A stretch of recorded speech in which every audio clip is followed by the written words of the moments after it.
Do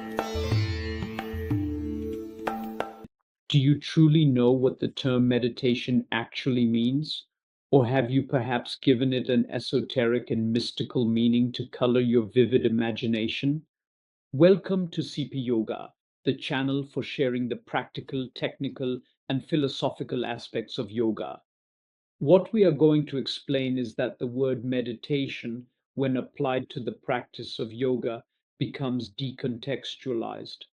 Nowadays, it is intended that the word meditation translates the term Yoga Samyama, used by Patanjali in his book Yoga Sutra. Let's then analyze the word meditation and the word samyama in detail and thoroughly to see if they can indeed be considered as synonymous. If the word meditation can translate the technical and theoretical concept implicit in the word samyama, stay until the end of the video because we have an informative bonus to give you.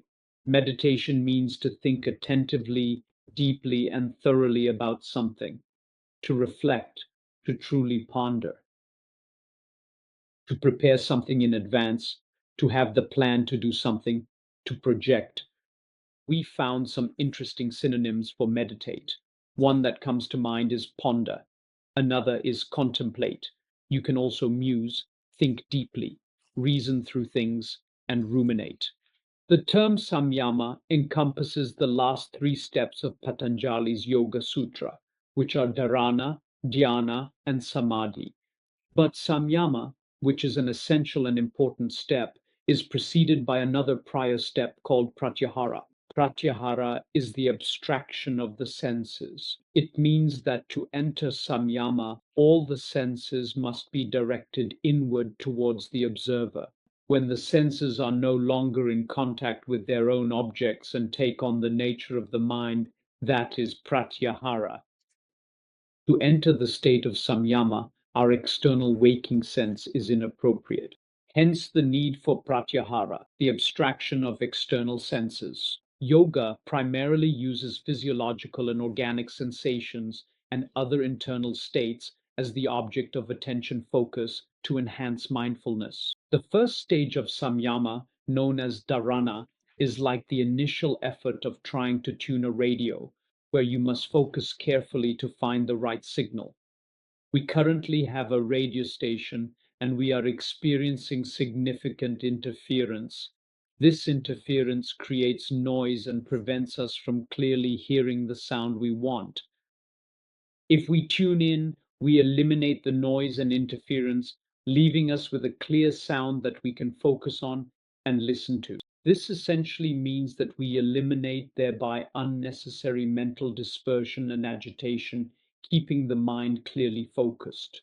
With dharana, we restrict our mental activity by focusing attention on an internal object, which can be the sound of the heart, the sound of the breath, the sensation of the skin, or even an internal sound, such as the sound of the mind.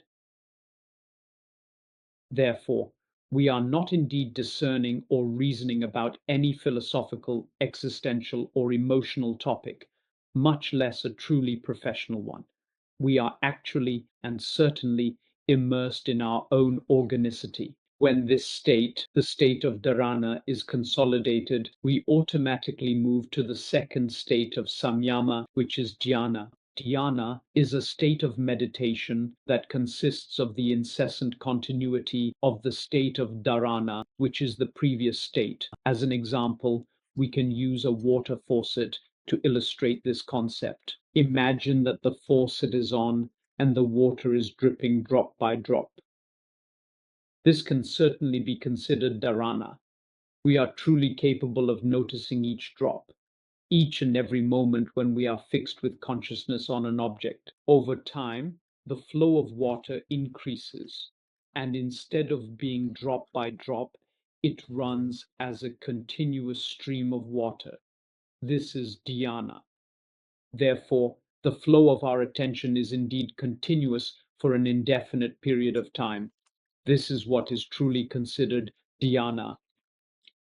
The continuity of dhyana inevitably, naturally, and without fail certainly leads to the final step, samyama, which is known as samadhi. This state is achieved when the mind and its own activity become the object of careful, close, and thorough observation. This essentially means the consciousness completely dissociates from the production of mental activity. In conclusion, the term meditation indeed means using the mind to reflect, to discern on a subject in order to reach some theoretical, philosophical, or other conclusion or understanding. The concept of samyama essentially implies a profound process of internalization that goes beyond the activity and functioning of even this mind itself, as in essence, it also becomes an object under observation. Therefore, using the word meditation as a synonym for samyama is a misconception.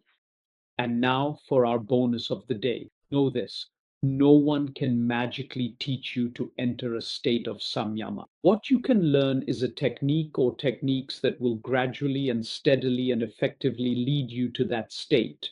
And only you can train and execute them. There is no one who can magically give you the chance to enter a state of samyama. That's definitely crazy. It's not by sitting in a cross-legged posture with your hands on your knees in a strange mudra, and on top of that, doing it incorrectly, that you'll get anywhere. All these various body postures you see are actually a marketing product that indeed mainly plays on people's ignorance about yoga. Do not confuse calming the mind, unwinding, and relaxing with samyama. I hope this has indeed clarified things for you. If you enjoy our content, don't forget to subscribe to our channel and click the button to be notified of new content.